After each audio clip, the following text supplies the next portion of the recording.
Liquidity অংশের একটা ক্ষুদ্রতম অংশ হচ্ছে এই পুলব্যাক। মার্কেটে হাই লো নির্ণয় করতে গেলে আমি যে বিষয়টা সবসময় মাথায় রাখি, যেহেতু আমার এন্ট্রির পর্যায়ে একটা এন্ট্রি লেভেল আমি রাখি বা এন্ট্রির ফরম্যাট আমি রাখি, সেক্ষেত্রে আমি লিকুইডিটি বেসে মার্কেটগুলোকে অ্যাজ এ মার্কিং করি।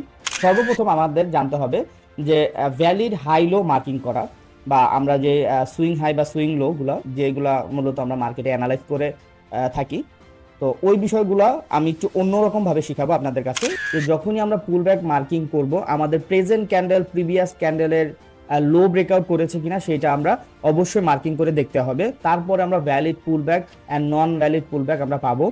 একটা ক্যান্ডেলের ভিতরে যখন একের অধিক ক্যান্ডেল ফরম্যাট হবে, একটা ক্যান্ডেলের ভিতরে এক বা একের অধিক, আবারও বলি, একটা ক্যান্ডেলের ভিতরে যখন এক বা একের অধিক ক্যান্ডেল ফরম্যাট হবে, সেই ক্যান্ডেলটাকে আমরা বলবো মাদার ক্যান্ডেল বা মাস্টার ক্যান্ডেল।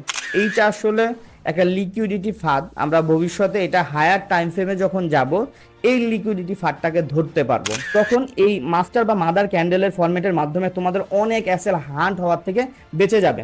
কারণ মাস্টার ক্যান্ডেল বা মাদার ক্যান্ডেল হলো একটা লিকুইডিটি ফরম্যাটের লিকুইডিটি অপশনের একটা ছোট্ট একটি অংশ, যেটা হয়তো বা কেউ তোমাকে বলে না, কেউ এটা শিখায় নাই তোমাদের যে মাস্টার ক্যান্ডেল বা মাদার ক্যান্ডেলও ফরম্যাট হয়। আর এই মাস্টার ক্যান্ডেল বা মাদার ক্যান্ডেলের মধ্যে যাই ক্যান্ডেল থাকুক না কেন, এইগুলো সবই একটি লিকুইডিটির অংশ।